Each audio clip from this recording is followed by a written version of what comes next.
Well,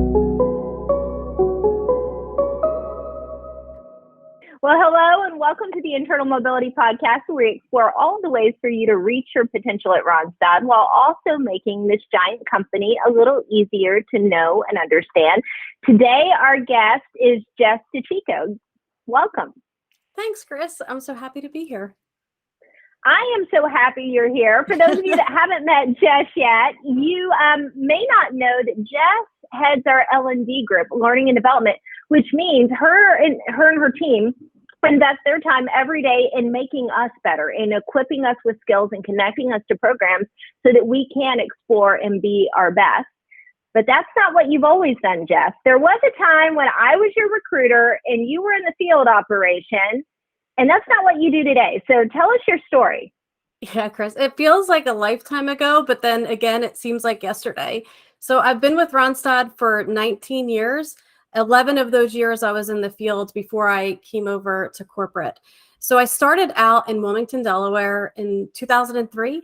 And at that time I was an agent, which was sales and recruiting in office professionals. I was there for under a year and a position opened up closer to my home in Swedesboro, New Jersey. And it was an opportunity where I knew the market better. And I thought it would be a great opportunity for me to explore. So I interviewed and I transferred to that position.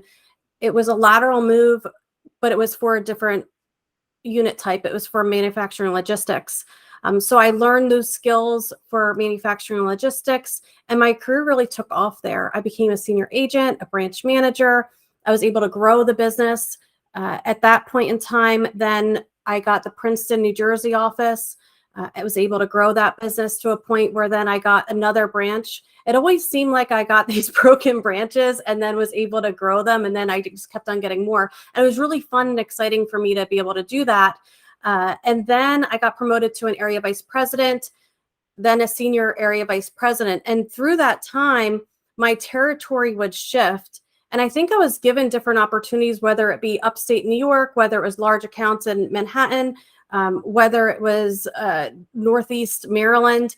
I think I was given these positions because I was able to be agile in my approach. I was able to take pieces, maybe if they were broken, or really look at a branch and be able to get the right people in the seats, be able to grow and develop the team, and be able to get right leadership in place. And it all then started working very well. And I believe that's why I then got tapped on the shoulder by our old CHRO, who called me to say, "Hey, Jess, I have a position in L&D and I think you'd be a great fit for it." And at the time I said, I am not qualified for that position. Like, I don't know L&D. I had an interest in it at some points throughout my career, but I wasn't ready to be a director level, or so I thought. And he said, "Jess, you're absolutely qualified. You have the credibility, you've grown business, you've grown leaders in the field, and I really think that you could be successful in this role." So I took the leap and I went over as a director in L&D for RGS at the time. And then from there, I was promoted to senior director and then to VP of L&D over the enterprise that manages leadership and management, as well as anything that spans across all lines of business, including skilling. While in L&D, though, I also had this gig work where I went to Southern California and helped out with growing and looking at their branch databases and really looking at how they were segmenting their units and really looking at their database structure. So that doesn't surprise me. I heard two themes that I hope everybody else heard too. One of those is the agility theme. Like, hey, here's the problem. Let me go and solve it. Even if it's not even in your span, you're a corporate employee. They've got a hole out in California. You're like, yeah, sure. You got a broken branch? Yeah, sure. Let me get in there. Like that kind of agility and solutioning. And when you do that, this is the second thing I heard, like trusted with little, do a good job with it. Then your span just keeps getting bigger. Even in the L&D space, you started as an RGS person, and now you take care of everybody because you did a good job with what you were trusted with. That's beautiful. Yeah. It was early on, and when I forget what leader told me this, they said, if you're doing a good job and you're getting the results, we will tap on your shoulder for promotions. You won't have to ask. When you have to ask, that's when you know something's not going right. So I always live by that. Cool. So a lot of folks want to be a part of your team. You may not be aware, but I mean, like even one of my strongest leaders was somebody that I first met because she came to me and said, I'm really interested in the L&D team. So it's pretty common that folks are trying to figure out, how do I get in there? And nobody ever wants to leave your group is the other thing. So I know positions are few and far between. Tell everybody listening what you look for when you're hiring for L&D.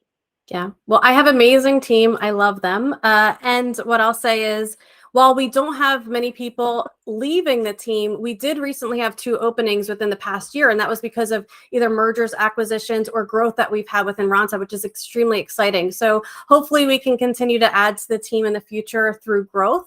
I never want to lose anybody on my team, but the way that what we look for in the team is somebody that's been a manager. Usually we look for somebody in the field. I would certainly be open to somebody that has been a manager in the corporate office. But if you think about the role, we need somebody that has the competencies to hold somebody accountable, to be able to influence them, to be able to get their work done within the program, because you're not their boss. You can influence them, but at the end of the day, you're not the one approving their time. You're not their manager. So we need somebody with strong influence skills, somebody that can hold them accountable, and also somebody that's had credibility from being in their seat before. If you think about it, if you were going to take driving lessons, you wouldn't want a driving instructor that's never been behind the wheel before, right? That wouldn't be good, and you wouldn't trust them. So you certainly want somebody in my department that has been a manager before. So I want you to be a manager. I want you to have that credibility that you've been able to grow the business, that you've been successful in developing your people, and that your passion is developing others and seeing them grow, because that's all that we do in our team is we're looking to grow the organization, grow our leaders. I got to think that profile too accomplishes not only the idea that I'll listen to you, because I understand that you've been there, done that, and done it well from the folks entering your developmental programs, but also the empathy from the facilitator, because they've also been there, right? They've struggled, they've had to learn and grow and solution and go through all the seasons that tend to come and with wear multiple hats, world. right? Yeah, like they had to wear those multiple hats of being a producer while also managing their team. I mean, they have a lot of balls that they're juggling in the air, new systems that they're implementing, turnover within their team. So they've been there to have that empathy, to be able to say, I've been in your shoes. This is some recommendations that I have of how you can manage your time to be able to make everything fit. So cool. So Jess, what's your favorite human forward moment of the last couple of weeks? I don't think it's going to surprise you, Chris. A few weeks ago when we were all together for developing and leading executive conversations, I had the pleasure of being with you and your leadership team, and also with members from RTG, SPE, and RSR.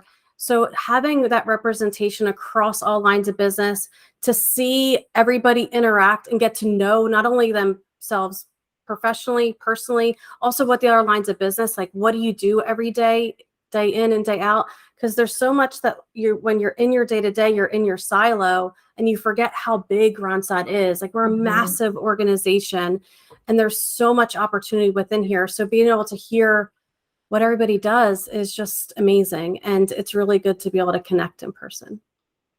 Yeah, I'll say that every one of the programs I've been through from your group has required a lot of vulnerability from me, a lot of openness, and to do that shoulder to shoulder with my colleagues throughout the organization. Like I've had an epiphany wait, you do what over there? Tell me more about that. And then we're stronger together on the other side of learning together as well. Thank you for sharing that moment. Thank you for being here today. Well, thanks so much for all having me. that you do. All right. Thanks, Chris. Bye-bye. Bye.